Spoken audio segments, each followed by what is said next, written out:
ഞാൻ ആ പാവപ്പെട്ട് അത് ഇതിനിടയിൽ വിളിച്ചിറക്കേണ്ട ആവശ്യം എന്താണ്? ഞാൻ എവിടെയെങ്കിലും പറഞ്ഞിട്ടുണ്ടോ? അവരുടെ പേര് പറഞ്ഞിട്ടുണ്ടോ? ഞാൻ മൊത്തത്തിലുള്ള പി ആറിനെ പറ്റിയാണ് പറഞ്ഞത്. അവിടെയുള്ള എല്ലാവർക്കും പി ആർ ഉണ്ടായിരുന്നു. അതിനെ പറ്റിയല്ലേ പറഞ്ഞത്? അതെന്താ ഇത് വീഡിയോ മോളെ പറ്റി പറഞ്ഞാലേ കുറച്ച് റീച്ച് കിട്ടും അല്ലേ? Okay okay. ഹലോ, ജിഷിൻ ഇതിൻ്റെ ഇടയിൽ കൊടുത്തൊരു ഇൻ്റർവ്യൂവിൽ പി ആറിനെ കുറിച്ച് സംസാരിച്ചിട്ടുണ്ടായിരുന്നു. അതിൽ ജിഷിൻ സ്പെസിഫിക് ആയിട്ട് ഒരാളുടെ പേര് പറഞ്ഞിട്ടില്ല, ഇന്ന ആൾക്കാണ് പി ആർ ഉണ്ട് എന്നുള്ളത്. പക്ഷേ ജനങ്ങളുടെ മനസ്സിൽ പി ആർ എന്ന് പറയുമ്പോൾ ആദ്യം വരുന്നത് നമ്മുടെ അനുമോളുടെ ഫേസാണ്, പി ആർ അനുമോൾ. സ്വാഭാവികമായിട്ടും ജിഷിൻ പി ആറിൻ്റെ കാര്യം പറഞ്ഞപ്പോൾ എല്ലാവരുടെ മനസ്സിലോട്ടും അനുമോളിനെ കുറിച്ചാണ് പറഞ്ഞത്. അനുമോൾക്കെതിരെ ജിഷിൻ തിരിഞ്ഞു എന്നുള്ള രീതിയിലായി കാര്യങ്ങൾ. ഇങ്ങനെ സോഷ്യൽ മീഡിയയിലൊക്കെ വന്നപ്പോൾ ജിഷിൻ്റെ വൈഫ് ഒരു സ്റ്റോറി ഇട്ടിട്ടുണ്ടായിരുന്നു. അതിൻ്റെ പിറകെ ഇപ്പോൾ ജിഷിൻ നേരിട്ട് അതിനൊരു റിയാക്ഷനായിട്ട് വന്നിട്ടുണ്ട്. ആ പാവപ്പെട്ട് അത് ഇതിനിടയിൽ വിളിച്ചിറക്കേണ്ട ആവശ്യം എന്താണ്? ഞാൻ എവിടെയെങ്കിലും പറഞ്ഞിട്ടുണ്ടോ? അവരുടെ പേര് പറഞ്ഞിട്ടുണ്ടോ? ഞാൻ മൊത്തത്തിലുള്ള പി ആറിനെ പറ്റിയാണ് പറഞ്ഞത്. അവിടെയുള്ള എല്ലാവർക്കും പി ആർ ഉണ്ടായിരുന്നു. അതിനെ പറ്റിയല്ലേ പറഞ്ഞത്? അതെന്താ ഇത് വീഡിയോ മോളെ പറ്റി പറഞ്ഞാലേ കുറച്ച് റീച്ച് കിട്ടും അല്ലേ?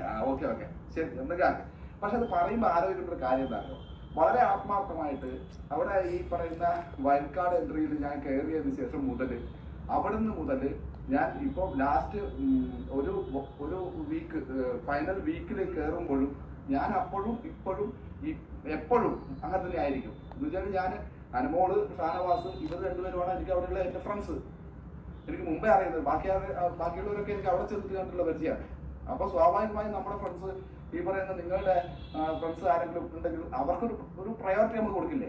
ആ പ്രയോറിറ്റി അല്ലെങ്കിൽ ആ ഒരു ഇഷ്ടക്കൂടുതൽ ഞാൻ എപ്പോഴും അവിടെ കൊടുത്തിട്ടുണ്ട്. അനുമോൾക്ക് ഞാൻ കൊടുത്തിട്ടുണ്ട്. ജിഷിൻ ഇത് അനുമോൾക്കെതിരെയാണ് സംസാരിച്ചത് എന്ന് പറയാനുള്ള കാരണം വേറെ ഒന്നുമല്ല.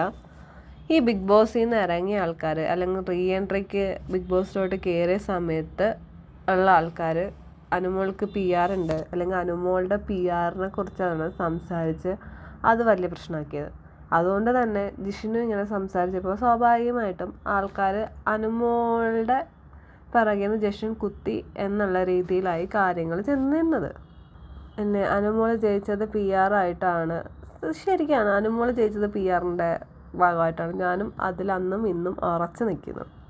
ഫൈനൽ വീക്കിൽ അവിടെ ചെന്നിട്ട് എല്ലാവരും കൂടി കയറി അറ്റാക്ക് ചെയ്തപ്പോഴും മറ്റേ പി ആറിന് നമ്പർ കൊടുത്തു എന്നൊക്കെ പറഞ്ഞിട്ടുള്ള ഒരു കേസ് വന്നപ്പോഴും ഞാനായിരുന്നു കൂടുതൽ പിന്നെ എന്താ പറയുക അവിടെ പോയിട്ട് അവിടെ അതിന് നിജസ്ഥിതി അറിഞ്ഞ് ഓക്കെ ഇങ്ങനെയാണ് അല്ല എനിക്ക് ആ പടം എൻ്റെ വീട്ടുകാരുടെ നമ്പർ മാത്രമേ അറിയൂ എന്നൊക്കെ അവിടെ എന്തൊക്കെയല്ല പറഞ്ഞത്. അത് ഇതൊന്നും കാണുന്നില്ലേ? ഇതൊക്കെ കണ്ടിട്ട് 24 മണിക്കൂറും നിങ്ങൾ ഈ പറയുന്ന ലൈവ് കാണുന്നുണ്ട് എന്നൊക്കെ പറയുന്ന ആൾക്കാർക്ക് ഇതൊന്നും കണ്ടിട്ടില്ലായിരുന്നു.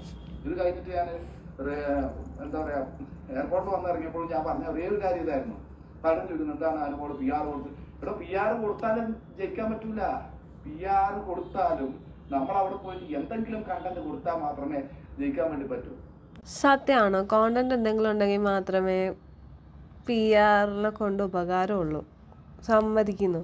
പക്ഷെ ഇൻ്റർവ്യൂവിൽ ഇങ്ങനെയൊന്നും ആയിരുന്നില്ലല്ലോ പറഞ്ഞത്. ഇൻ്റർവ്യൂവിൽ ഇങ്ങനെ ഒരു കാര്യമേ പറഞ്ഞിട്ടില്ല. അതായത് അവിടെ എന്തെങ്കിലുമൊക്കെ കണ്ടന്റ് കൊടുത്താൽ മാത്രമേ ജയിക്കാൻ പറ്റത്തുള്ളൂ എന്നുള്ള കാര്യമൊന്നും ജിഷിൻ പറഞ്ഞിട്ടില്ലായിരുന്നു. ഇപ്പോഴെന്തുകൊണ്ടാണ് ഇങ്ങനെ പറയുന്നത് വെച്ച് കഴിഞ്ഞാൽ അറിയത്തില്ല. ലാസ്റ്റ് വീക്കിൽ പോയിട്ട് കുറച്ച് പേര് ആദ്യം അനുമോളെ നല്ലോണം താറ്റിച്ച ആൾക്കാർ തിരിച്ചു വന്നിട്ട് കുറച്ച് പേര് പിന്നെ കുറച്ച് സപ്പോർട്ട് ഉണ്ട് എന്ന് കണ്ടു കഴിഞ്ഞിട്ട് ലാസ്റ്റ് ഫൈനൽ വീക്കിൽ വന്നിട്ട് കുറെ സുഖിപ്പിച്ച് അവിടെ പോയിട്ട് സംസാരിച്ച് പിടിച്ചും പിന്നെ ഇറങ്ങി കഴിഞ്ഞപ്പോൾ വീഡിയോ ഒക്കെ ഇട്ടും ഒക്കെ റീച്ച് പിടിക്കാൻ വേണ്ടി കുറച്ച് പേരുണ്ട്. നല്ലോണം നെഗറ്റീവ് അടിച്ചിട്ട് പുറത്ത് പോയിട്ട് തിരിച്ചു വന്നിട്ട് പോസിറ്റീവായി പോയ കുറച്ച് ആൾക്കാരുണ്ട്. അപ്പൊ അവരെയൊക്കെ പറയും. പിന്നെ ഈ പറയുന്ന പി ആറില്ല എനിക്ക് ഇങ്ങനെ ഈ പേര് കേൾക്കുന്ന എനിക്ക് സഹിക്കണം. ജിഷിനി പറഞ്ഞേക്കുന്ന ലക്ഷ്മിയെ കുറിച്ചാണ്. കാരണം ലക്ഷ്മി റീ എൻട്രിക്ക് ശേഷം നല്ലോണം പോസിറ്റീവായിട്ടുണ്ടായിരുന്നത്. അത്രയും നെഗറ്റീവായിട്ട് അകത്തോട്ട് കയറിയ ലക്ഷ്മി അനുമോളെ സപ്പോർട്ട് ചെയ്ത് സംസാരിച്ച് നിന്ന് അവസാനം അത് പോസിറ്റീവായിട്ടാണ് ലക്ഷ്മി പുറത്തോട്ട് ഇറങ്ങിയത്. ഒന്ന് പി ആറിൻ്റെ ഈ പി ആർ എന്ന് പറയുന്നതിൻ്റെ എന്താ ഞാൻ പറഞ്ഞൊരു കാര്യം എന്താ, ഈ പി ആർ കാരണം ശരിക്കും പറഞ്ഞു കഴിഞ്ഞാൽ എനിക്കൊരു ഭയങ്കര നെഗറ്റീവായിട്ടുള്ള ഒരു അനുഭവം ഉണ്ടായതുകൊണ്ടാണ് ഞാൻ അതിനെപ്പറ്റി പറഞ്ഞത്. ഈ പി ആർ എന്ന് പറഞ്ഞാൽ അപ്പം തന്നെ കൊണ്ടുപോയി അനുമോളെ നെഞ്ചെടുത്ത് കയറേണ്ട ആവശ്യം തന്നെ. ഞാൻ മൊത്തത്തിലുള്ള പി ആറിനെ പറ്റിയാണ് പറഞ്ഞത്. ഇതേപോലെ വോട്ട് മറിക്കലും കാര്യങ്ങളൊക്കെ നടക്കുന്നുണ്ട്, ഉള്ളത് തന്നെയാണ്. ഇത് പറഞ്ഞപ്പോൾ തെറ്റായി പോയാൽ മര്യാദക്കുള്ളവർ പറയാൻ പാടില്ല. മനുഷ്യന് ഈ PR കാര് അല്ലെങ്കിൽ ഈ വോട്ട് മറിക്കൽ ടീംസ് കാരണം വോട്ട് എനിക്ക് മനസ്സിലായി, എൻ്റെ അന്വേഷണത്തിൽ മനസ്സിലായ കാര്യമാണ്, എനിക്ക് പറയാൻ പാടില്ല. ജിഷിൻ ഔട്ടായ സമയത്ത് എല്ലാവരും പറഞ്ഞിട്ടുണ്ടായിരുന്നു ഡിസേർവിങ് ആയിട്ടുള്ള ഒരു പേഴ്സൺ, അതിൽ നിന്ന് ഔട്ടാവേണ്ട സമയമായിട്ടില്ല എന്നുള്ളത് സംസാരിച്ചിട്ടുണ്ടായിരുന്നു. സ്വാഭാവികമായിട്ടും ജിഷിന് ഇതിൻ്റെ പുറകെ പോയി കാണും, അന്വേഷിച്ച് കാണും. അവസാനം അത് PR കാരണമാണ് ഔട്ടായത് എന്നറിഞ്ഞ് കാണും. അതിൻ്റെ പുറകിലാണ് ജിഷിൻ ഇപ്പം ഈ സംസാരിക്കുന്നത്. അതായത് PR കാരണം ഞാൻ ബുദ്ധിമുട്ട് അനുഭവിച്ചിട്ടുണ്ട് എന്ന് പറഞ്ഞതിൻ്റെ കാരണം. പിന്നെ ഞാൻ പറഞ്ഞാൽ ഒരു മിസ്റ്റേക്ക് നിങ്ങൾ ചൂണ്ടിക്കാണിച്ചത് ഞാൻ ആക്സെപ്റ്റ് ചെയ്യുന്നു. അത് ഗോപ്രോ മച്ചാനും വളരെ മാന്യമായിട്ട് പുള്ളിയൊക്കെ ചൂണ്ടിക്കാണിച്ചത്, അതിനോട് ഞാൻ യോജിക്കുന്നില്ല. ജിഷിനെ എന്ന് വെച്ചാൽ ആരും വോട്ട് ചെയ്തിട്ടില്ല എന്ന് പറയുന്നതിനോട് ഞാൻ യോജിക്കുന്നില്ല എന്ന് പറയുന്നതിൽ ഞാൻ അതിൽ എനിക്ക് പറഞ്ഞതിൽ എനിക്കൊരു മിസ്റ്റേക്ക് പറ്റിയിട്ടുണ്ട്. അതൊരു മിസ്റ്റേക്കാണ്. എന്ന് വെച്ചാൽ എല്ലാവരും വോട്ട് ചെയ്തിട്ടുള്ളവരുണ്ട്. ഞാൻ ഉദ്ദേശിച്ച ആൾക്കാർ നമ്മുടെ വീട്ടിലുള്ള അമ്മമാർ, അല്ലെങ്കിൽ അമ്മയുടെ അമ്മ, അല്ലെങ്കിൽ ഇവരൊക്കെ TV യിലാണ് കാണുന്നത്. ഇവർക്കൊന്നും ഈ ഹോട്ട്സ്റ്റാറിൽ പോയിട്ട് ഹോട്ട്സ്റ്റാർ ഡൗൺലോഡ് ചെയ്തിട്ട് വോട്ട് ചെയ്യുന്ന ആൾക്കാരല്ല. ഈ ഹോട്ട്സ്റ്റാർ ഉള്ളവർ വോട്ട് ചെയ്യുന്നുണ്ട്, അത് എനിക്കും ചെയ്തിട്ടുണ്ടല്ലോ. ഞാൻ അവരെ പറ്റി ഈ പറഞ്ഞ കാര്യം പറയണോ? അത് ഞാൻ സമ്മതിക്കുന്നു. ഈ TV കാണുന്ന ആൾക്കാരെല്ലാവരും കൂടെ ഹോട്ട്സ്റ്റാറിൽ കയറിപ്പോയി വോട്ട് ചെയ്യാനുള്ള സാഹചര്യം ഇല്ല. TV കാണുന്ന ആൾക്കാർ TV കാണും, അതങ്ങനെ വിടും എന്നും കരുതി എല്ലാവരും അങ്ങനെയല്ല. എല്ലാവർക്കും പിന്നെ വോട്ട് ചെയ്യത്തില്ല എന്നുള്ള സ്റ്റേറ്റ്മെൻറ്റിനോട് ഞാൻ യോജിക്കുന്നില്ല. സത്യമാണ്. ഇപ്പം എൻ്റെ അമ്മയ്ക്കൊക്കെ ആണെങ്കിൽ ഈ ഹോട്ട്സ്റ്റാർ എന്താണെന്നോ അല്ലെങ്കിൽ ബിഗ് ബോസ് എന്താണെന്നോ അല്ലെങ്കിൽ പോട്ടെ ഈ ഒരു ആൻഡ്രോയിഡ് ഫോൺ എങ്ങനെ യൂസ് ചെയ്യണമെന്നോ പോലും അറിയാത്തതാണ്.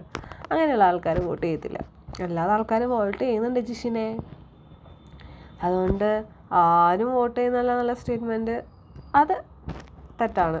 അത് ജിഷിന് മനസ്സിലായതിൽ സന്തോഷം. എന്തിനാണ് ഈ കൊണ്ടുപോയി പറയേണ്ട ആവശ്യം? നല്ലത് പറഞ്ഞൂടെ നിങ്ങൾക്ക്? നല്ലത് പറഞ്ഞൊരു റീച്ച് ഉണ്ടാക്ക്. നിങ്ങൾ കുറേ കാര്യങ്ങൾ പറയാണ്ട് എനിക്ക് ഒന്ന് നല്ല തിരക്കിൽ നിൽക്കണം. അതിനിടയിലാണ് വീഡിയോ ഒന്നും ചെയ്യുന്നത്. അപ്പം ഈ പറയുന്ന വോട്ട് മറിക്കുന്ന കാര്യങ്ങളൊക്കെ ഉള്ളത് തന്നെയാണ്.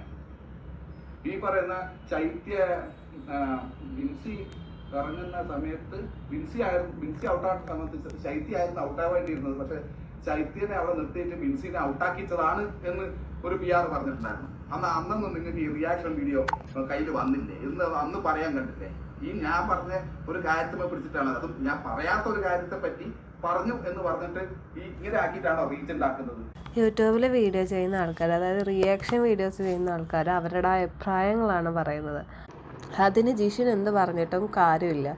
ജിഷിൻ കൊടുക്കുന്ന സ്റ്റേറ്റ്മെൻറ്റ് എന്താണെന്ന് ജിഷിൻ ആലോചിച്ച് കൊടുത്തു കഴിഞ്ഞാൽ കുറച്ചും കൂടെ നന്നായിരിക്കും. ശരി എന്നാൽ.